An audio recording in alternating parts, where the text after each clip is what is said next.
오늘 함께 보실 말씀은 이사야 30장 18절의 말씀입니다. 이사야 30장 18절 한 절의 말씀인데요. 우리 한 목소리로 같이 읽겠습니다. 그러나 여호와께서 기다리시나니 이는 너희에게 은혜를 베풀려 하심이요 일어나시리니 이는 너희를 긍휼히 여기려 하심이라. 대저 여호와는 정의의 하나님이시라. 그를 기다리는 자마다 복이 있도다. 아멘. 할렐루야. 네, 오늘 이 시간도 하나님 사모하면서 오늘 이 오후 예배까지 함께 참여하시는 모든 분들 그 예배 가운데 하나님께서 기뻐 흠양하시고 임재하실 줄로 믿습니다. 우리는 지금 이제 강림절 절기를 보내고 있습니다. 저희 여기 앞에 이제 초도 켜져 있고 오늘 이제 강림절 두 번째 주일이기 때문에 이제 두 개의 초가 밝혀져 있는데요.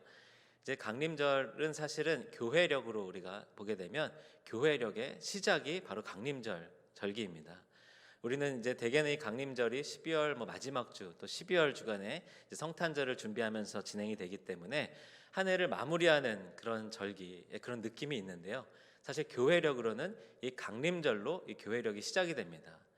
그럼 이 강림절로 시작돼서 강림절을 거쳐서 이제 성탄절이 지나가고 그리고 또 조금 지나면은 사순절 그리고 또 이제 부활절 그리고 이제 성령 강림절을 지나면서 이제 성령 강림절 기간을 절기를 보내고 이제 우리 강림절 시작하기 전에 바로 그 전주에 이제 주보를 보신 분들 저희가 이제 특별하게 그런 절기를 지키진 않지만 주보에 이제 보시고 기억하신 분들은 왕국주일이다 이렇게 이제 기록이 돼 있는데요. 이제 이 왕국주일로 이 교회력의 절기가 끝나게 됩니다. 그래서 사실은 이 교회력으로 보게 되면 이 강림절 절기를 우리가 오늘 여기 저희 현수막에도 예수 그리스도의 오심을 기다리며라고 해서 이제 기다린다라고 하는 그런 표현이 들어가 있는데요. 강림절 역시 이제 예수님의 오심을 기다리는 것이지만 이 교회력의 모든 절기는 사실 우리 신앙생활 속에서 하나님을 향한 그런 기다림의 그런 신앙의 과정이다라는 생각을 하게 됩니다. 그래서 이제 강림절 예수님이 성탄절에 이제 오시게 되면 그 다음에는 사순절 기간 동안에 예수님의 그 구원 사역을 위하여서 십자가의 죽음을 기다리고 준비하는 그런 시간이 되고요. 또 예수님이 이제 부활하시는데 그 부활도 예수님이 돌아가시자마자 바로 살아나신 것이 아니라 사흘 동안 무덤 속에서 기다리시는 그런 시간이 있었죠. 그리고 또 그 시간이 지나가게 되면 이제 성령의 강림을 또 기다리면서 제자들이 그랬던 것처럼 우리들도 그런 마음으로 그 절기를 보내게 됩니다. 그리고 이제 성령 강림 이후에는 이제 마지막 이 왕국주일이다라고 얘기했는데요. 이제 하나님의 통치가 온 땅 가운데 가득 임하게 되는 것, 예수님이 왕 되심을 선포하는 그 왕국이 온전히 임하는 것, 이것을 이제 기념하면서 왕국주일로 이제 교회력의 그런 절기가 끝나게 됩니다.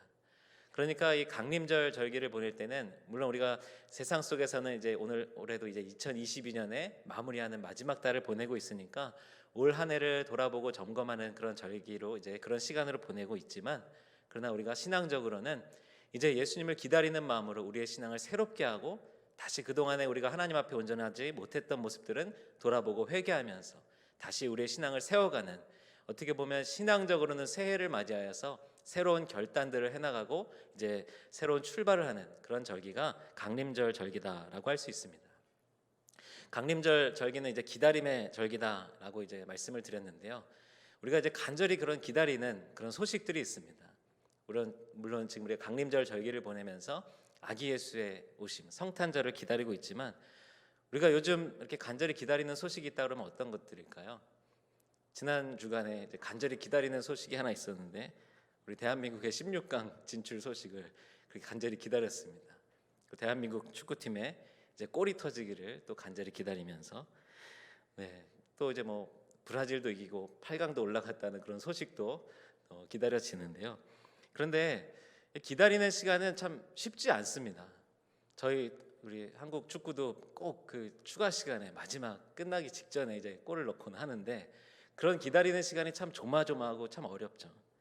그리고 또 이제 우리 한국 축구 승리하고 난 다음에도 이제 16강 진출이 바로 확정된 게 아니라 뉴스를 보니까 9분 30초라고 이제 나오는데 그 다음에 이제 또 다른 경기가 끝나고 최종 결과가 확정되기까지 그 9분 30초 이제 아마 그 실시간으로 보신 분들은 아마 이제 조마조마하면서 같이 그 시간을 지켜보셨을 텐데 무언가를 간절히 기다릴 때 그 기다리는 순간들이 쉽지 않습니다.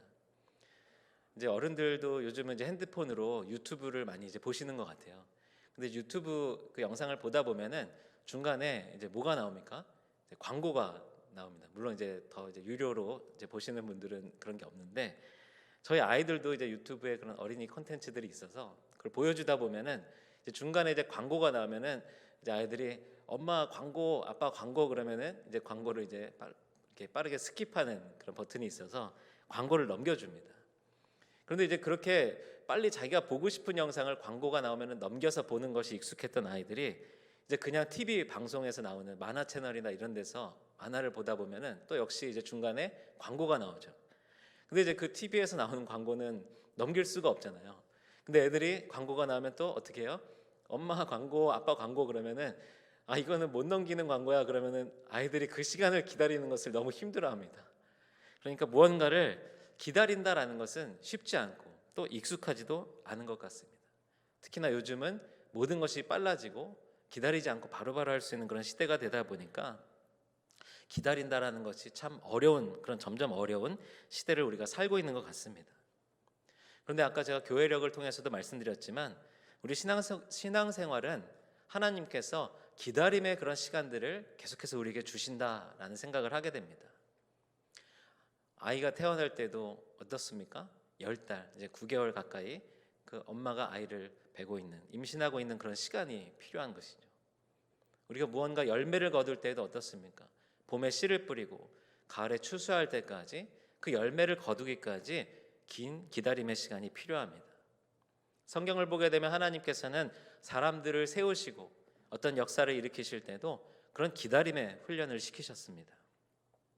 아브라함 역시 아들을 얻기까지 긴 시간을 기다려야 했고, 또 요셉도 자신의 꿈이 실현되기까지, 그 꿈을 이루게 되기까지 긴 기다림의 시간이 필요했습니다. 모세가 하나님께 쓰임 받기까지 모세에게도 오랜 시간 기다림이 필요했고, 또 다윗이 사무엘에게 기름 부음을 받고 나서 이스라엘의 왕위에 오를 때까지도 역시 기다림의 시간이 필요했습니다. 이스라엘 백성들이 출애굽하여서 가나안 땅으로 들어가기까지도 광야에서의 기다림의 시간이 필요했습니다. 이 기다림의 시간은 그냥 우리가 기다림이라고 하는 한 단어로 표현하고 있지만 사실은 이 성경의 인물들, 그들이 지나온 그런 시간들, 겪었던 고난들을 보게 되면 그 기다림 가운데는 고난도 있고 어려움도 있고 포기하고 싶어지는 그런 순간들도 있었습니다. 예수님이 이 땅 가운데 오실 때에도 이스라엘 백성들에게 긴 기다림의 시간이 필요했습니다. 이스라엘이 멸망한 이후에 그들이 간절히 기다리는 그 메시아 그리스도가 이 땅 가운데 오기까지 긴 기다림의 시간이 필요했습니다.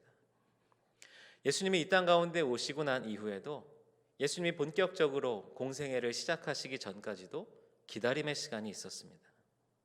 아까 말씀드렸듯이 십자가의 죽음 이후에도 다시 부활하시기까지 그 무덤 속에서 어둠 가운데 기다림의 시간이 있었습니다.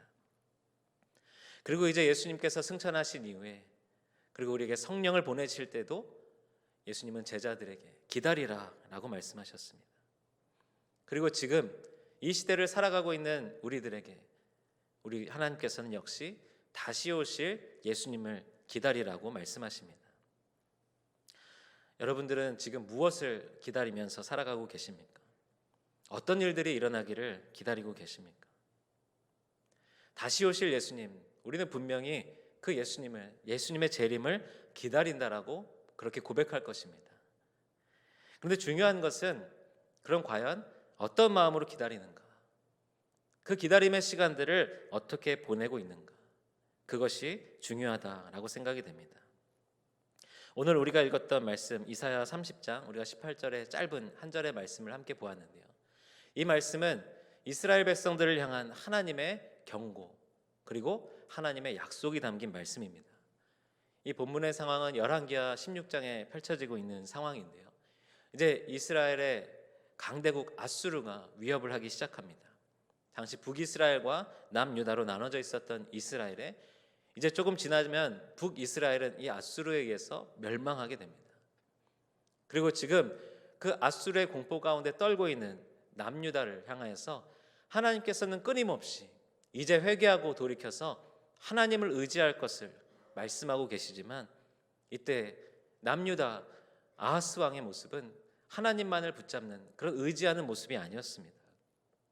아수르 왕에게 조공을 보내고 또 그리고 아수르에서 지시하는 대로 그 우상을 섬기는 제단을 아수르에서 보낸 설계도대로 예루살렘에 만들고 그리고 그 우상을 섬기는 제사를 지내고 어떻게든 이 아수르 왕의 마음에 들어서 공격을 피해보고자 어려움을 면하고자 했던 것이 그 당시의 남유다의 모습이었습니다. 그럼에도 불구하고 아수르가 거기에 넘어가지 않고 결국에는 이 남유다까지 치려고 하자 이들은 또 다른 강대국이었던 남쪽의 애굽을 의지하려고 합니다. 하나님께서는 끊임없이 선지자들을 보내어서 지금 다른 것을 의지하지 말고 하나님만을 의지하라 라고 말씀하고 있지만 그러나 지금 이들의 눈에는 하나님이 들어오지 않습니다. 왜냐하면 하나님의 말씀은 그전부터도 수없이 들어왔는데 지금 이 어려움 가운데서 하나님이 우리를 도와줄 것처럼 여겨지지 않기 때문입니다. 하나님을 향한 신뢰, 그 믿음이 약해진 것이죠. 그러니까 어떻게든 아수르에게 잘 보이려고 하고 그게 잘 안 되니까 애굽 왕에게 잘 보여서 애굽의 도움을 좀 받아보려고 하는 것. 주변에 다른 지금 나를 도와줄 만한 우리 이스라엘을 도와줄 만한 다른 나라가 없는가? 여기저기 다른 것을 살피고 있는 것입니다.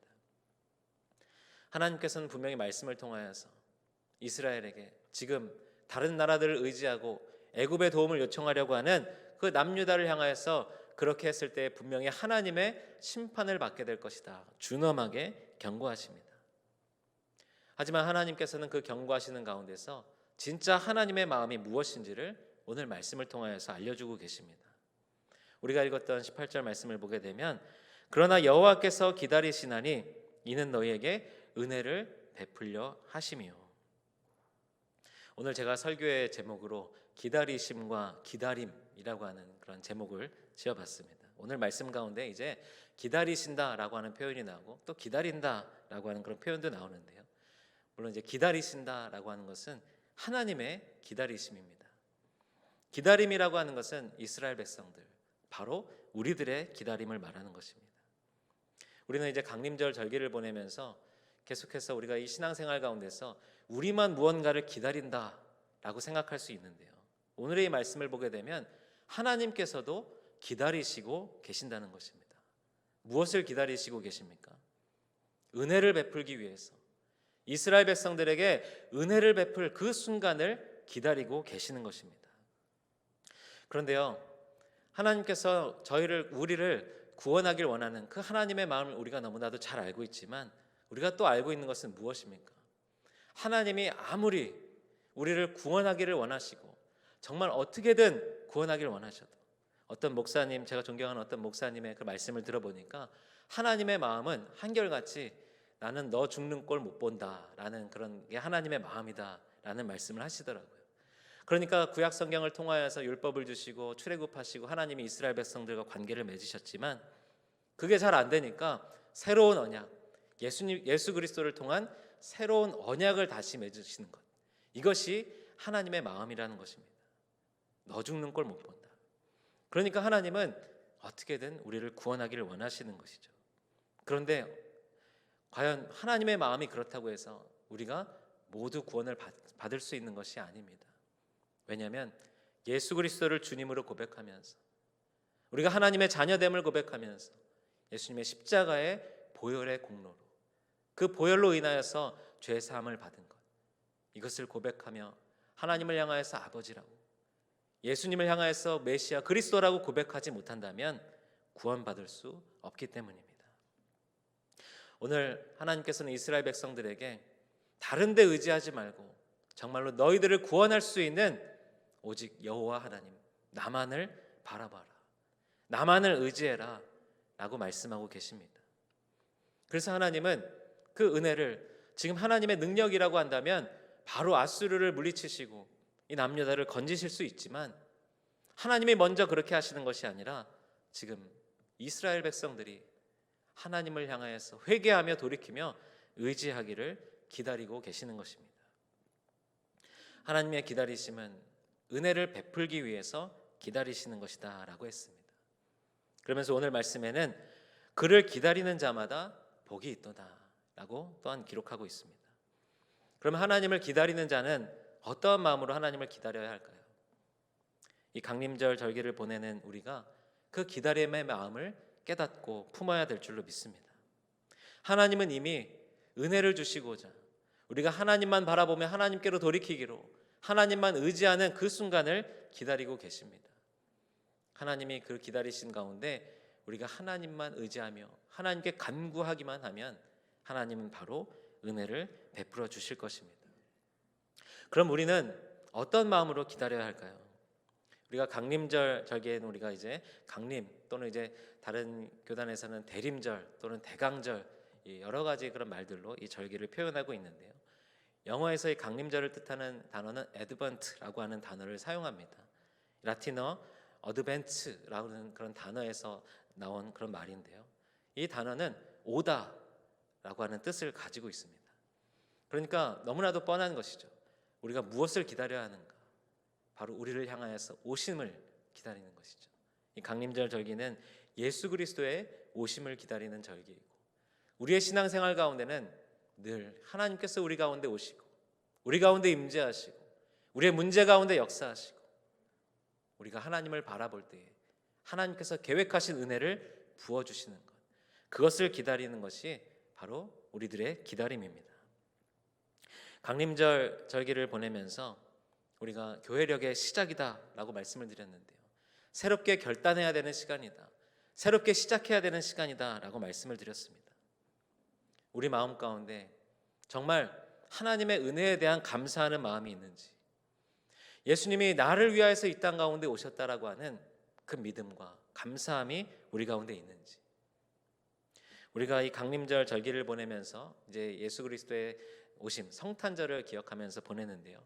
그 성탄절에는 우리가 항상 이제 아기 예수의 오심을 보게 됩니다. 예수님의 생일이기도 하니까 예수님이 이제 탄생하시는 그 장면, 우리가 이제 이번에도 이제 교회학교에서 성탄 발표 예배를 25일 성탄절 주일 오후 예배에 이제 드리게 되는데요. 그럼 이제 여러 가지 연극도 하고 찬양도 하면서 우리가 표현하는데요. 거기에서 항상 이야기하는 것은 아기 예수님을 기억합니다. 우리가 이 성탄절에 부활절이나 사순절에 묵상하는 것처럼 이제 우리 다 이제 성인 대신 예수님이 십자가에 달리시거나 그런 이제 인자한 그런 예수님의 그런 모습, 이런 것을 묵상하기보다는 말구유에 누여져 있는 그 아기 예수의 모습을 많이 묵상하게 됩니다. 예수님이 왜 그런 모습으로 이 땅 가운데 오셔야 했는지, 예수님이 왜 그 연약한 아이의 모습으로 이 땅 가운데 오셔야만 했는지, 예수님은 왜 그 베들레헴의 말구유에 누이시면서까지 이 땅 가운데 오셔야 했는지, 우리를 구원하시고자 하시는 그 하나님의 방법과 하나님의 계획, 우리에게 은혜를 베풀고자 기다리시는 하나님이시다라고 이야기했는데요.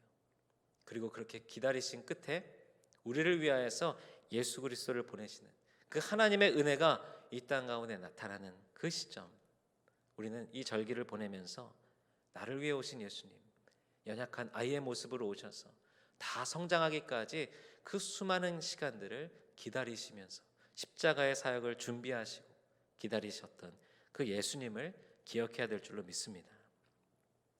하나님께서 지금도 저와 여러분들을 향하여서 기다리고 계십니다. 지금 우리의 문제 가운데 우리가 더 전적으로 하나님께 맡겨드리고 하나님께 의지하기를 기다리고 계십니다. 우리가 바라고 소망하는 것, 세상 속에서 말하는 그 방법대로 어쩌면 유튜브의 광고 영상을 우리가 그냥 손가락으로 금방금방 스킵하듯이 더 빠르고 더 내가 원하는 것을 바로 얻을 수 있는 그 방법에 우리의 마음을 빼앗기는 것이 아니라 조금은 더디고 조금은 힘들고 때로는 고난도 있고 때로는 그 과정 속에서 뜻대로 되지 않고 상처받는 그런 일들이 있다라고 할지라도 그 시간들을 보내면서 나를 위해서 이 땅 가운데 오신 하나님, 예수님, 나를 위해서 지금 이 문제의 해결의 그 때를 준비하고 계시는 하나님, 지금 내가 필요한 것들, 내가 원하는 것들, 내가 소망하는 것들, 그것을 하나님의 방법대로 때로는 채우시고 때로는 거두시고 때로는 하나님께서 함께 하시고 위로해 주시려고 그 은혜를 베풀고자 기다리시는 그 하나님을 기억하면서 이 강림절 절기를 보내시기를 주님의 이름으로 축원합니다. 이 기다림의 시간은 이 말씀의 시작에 말씀드렸듯이 참 어렵습니다. 기다리는 시간이 정말 즐겁게 시간 가는 줄 모르고 지나간다면 정말 기다리는 것이 어렵지 않겠죠. 하지만 이 시간은 참 어렵습니다. 그냥 어려운 것이 아니라 때로는 너무나도 고통스럽게 이 기다림의 시간을 보내야 하는 경우도 있습니다. 그냥 단순히 지루한 시간을 견뎌야만 하는 것이 아니라 내가 정말 죽을 것 같은, 일어나지 못할 것 같은 그런 시간들을 견뎌야 할 때도 있습니다. 하지만 우리가 성경 말씀을 통하여서 우리가 깨달아야 할 것은 무엇입니까? 그러나 그 기다림의 끝에서 결국에는 하나님께서 사람을 세우시고 역사하시고 하나님의 뜻을 이루어 가신다라는 것입니다. 사랑하는 성도 여러분, 우리 12월 강림절 절기를 보내면서 다시 한번 우리의 신앙을 점검하시고 정말 내가 사모하면서 기다리고 있는 것이 하나님의 은혜이고 하나님의 역사이고 예수 그리스도의 다시 오심이 맞는가 다시 한번 점검하시면서 내가 하나님만 바라보지 못하고 아수르를 바라보고 애굽을 바라보며 세상의 다른 방법들에 내 필요를 빨리빨리 채우고자 나의 어려움을 좀 지나가고 내가 조금 더 편해지고자 다른 것들을 의지하고 기다리는 마음이 있었다고 한다면 이 시간 다시 한번 하나님, 조금은 지루하고 조금은 힘겹고 조금은 고통스럽고 조금은 내 뜻과는 다를지라도 하나님의 그 방법을 기다리고 있겠습니다. 하나님의 역사를 기다리고 있겠습니다. 하나님도 지금 나를 향하여서 은혜 베풀기를 기다리시는 것, 제가 그것을 기억하면서 하나님의 때를 기다리겠습니다. 이렇게 고백하면서 이 강림절 절기를 은혜 가운데 보내시는 저와 여러분들 되시기를 주님의 이름으로 축원합니다.